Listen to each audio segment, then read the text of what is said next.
Welcome to VLSI series. This is lecture number 3. In this lecture, we will discuss protocol basics, in which we will discuss what is the need of protocol in the verification, which are different protocols we use in verification, what is protocol specification.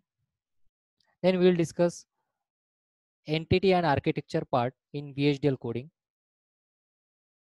First of all, what is need of protocol in verification? Like we use different algorithms while writing the code in programming languages like C, C++. Similar to that, we use some set of rules in VHDL coding, Verilog coding. That is nothing but protocol. There are different protocols used in the verification like APB, AHB, AXI, CHI, and so on. We have to study the specifications of this protocol before using. First, we'll see what is advanced microcontroller bus architecture. It defines on-chip communication standard for high performance embedded controllers.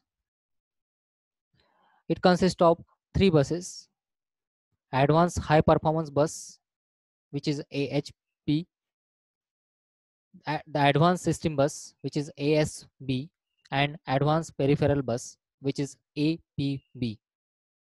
This is the architecture of AMBA. It consists of multiple components connected together through these buses, which are AHB, APB, and ASB through bridge connection. We'll discuss these protocols in detail after system Verilog part. So keep watching the series.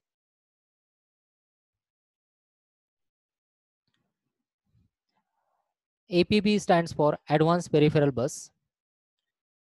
It is used for connecting low bandwidth peripherals.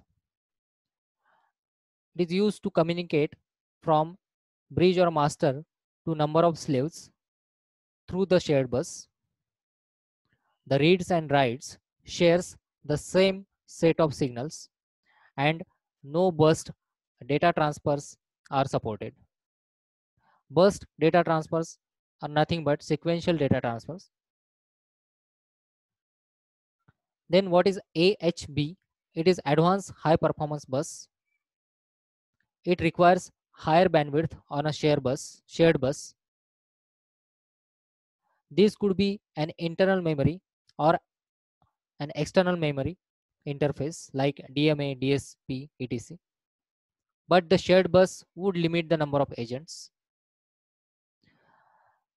It is similar to APB, in which shared bus protocol we use for multiple masters and slaves, but higher bandwidth is possible through burst data transfers, which is sequential data transfer.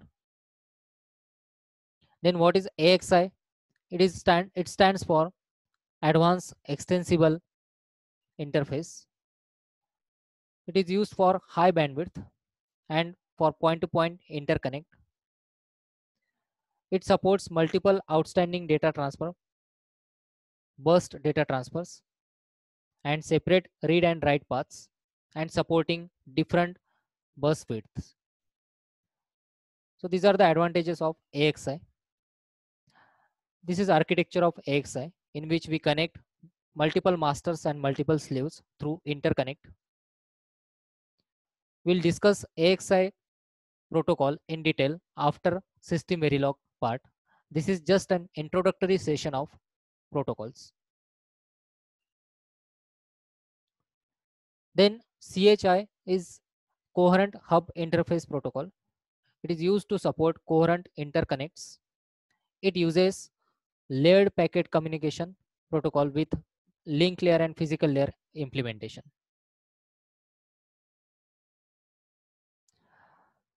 You have to refer protocol specification sheet for the particular protocol which you are going to use, you can refer ARM website to get the specifications for that particular protocols. For AXI protocol, the specification provided on the ARM are following. First is the channels, then signals, burst, and transactions.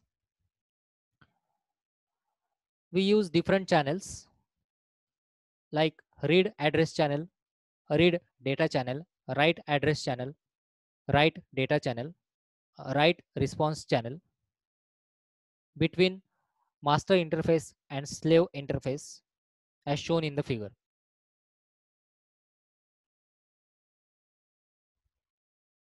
We'll cover all these protocols in detail in our further lecture series. Then we will use different write and read signals. Here are some read and some write signals. AWID is write signal, which indicates address ID to identify multiple streams over a single channel. AR size is a read signal which is used to indicate size of each burst, which is sequential data. Then PROT is a protection type write signal for security level and data or instruction access. And AR user is a user defined data transmission signal which is used as a read signal. And many write and read signals are available for that particular protocol. Then bursts are the sequential data transfer. There are two types, fixed and INCR increment. In fixed burst, the address remains same for every transfer in the burst, while in INCR, the address for each transfer in the burst is an increment of the previous transfer address.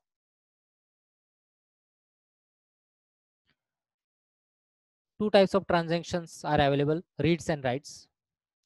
To start a read transaction, the master has to provide on the read address channel the start address, the burst type, and the burst length. To start a write operation, master has to provide both the address information and the data. We'll discuss the transactions in detail in our further lecture series. So keep watching our further lecture. Now we'll discuss about VHDL coding. We'll discuss two things in this particular lecture. In next lecture, we'll discuss about test bench in VHDL coding. Entity defines input and output ports, and architecture defines how circuit behaves. We have multiple data types like bit, boolean, standard logic, and we have multiple modes for transmission of data like in, out, and buffer. We'll see one example of half adder and its code, VHDL code without test bench. In next lecture, we'll discuss the test bench for this code. So keep visiting our channel for the further lectures. First of all, we have to use the data type. In this code, we are using standard logic data type. We have to define the entity first. Now in this architecture, we are using AND gate and XOR gate. So first we have to write the entity and architecture for that particular gate. Initially, we are writing entity and architecture for AND gate, and then we are writing entity and architecture for XOR gate. After writing entity and architecture for individual gates, we will write entity and architecture for half adder, which is our main circuit. We have to use keyword port to define inputs and output in the entity, and different keywords. So for AND gate, we'll use entity, the name of the entity, then what are the inputs and what is the output. So in mode we are using to define for the inputs, and out mode we are defined to discuss about the output. So X, Y are the inputs. So in mode we are using, and Z is the output. So out mode we are using here. Then architecture, after entity, we have to write architecture. You have to assign some variable name to that architecture. Here I am using A1 to define the architecture for AND gate. Architecture A1 of the previous entity, which is A gate, is then begin statement, and then you write your statements here. So here I am defining the output as X and Y. This is inbuilt primitive, gate primitive, and then we will end this architecture by typing end and the name of the architecture. Similar to AND gate, we'll define for XOR gate. In XOR gate, we'll use X and Y as input, Z is output, same way as we have defined for AND gate. And architecture A2 for of XOR gate is begin statement, output is assign the value of X XOR Y, and then we have to end this architecture by typing end, and name of the architecture is A2.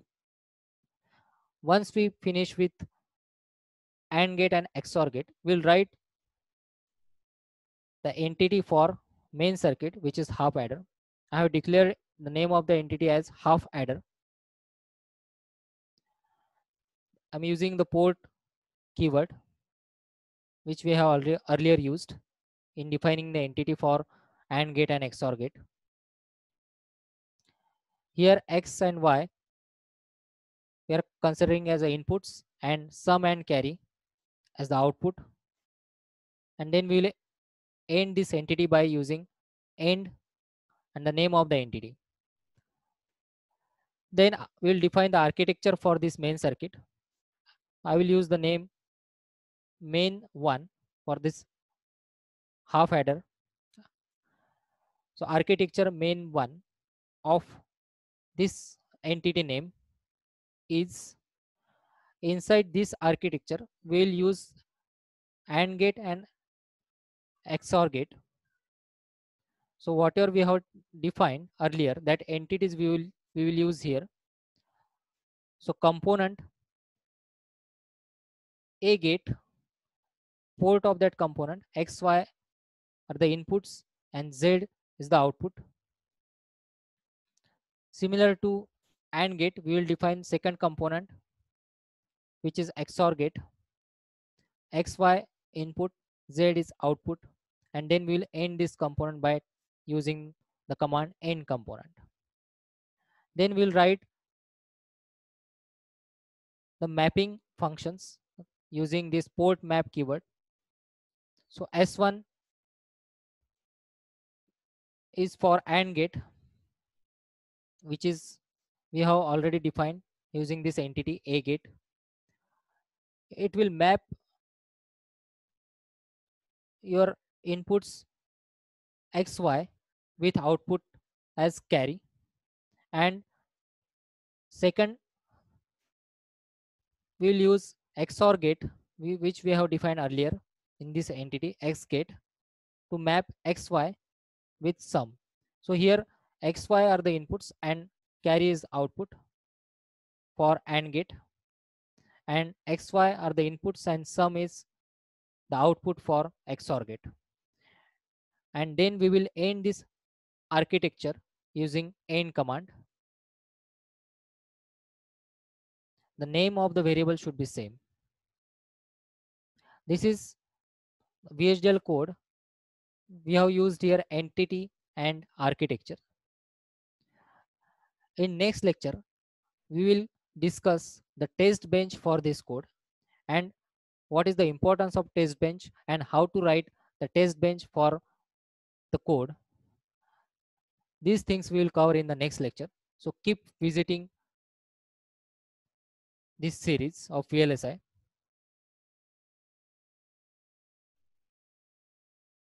Thank you.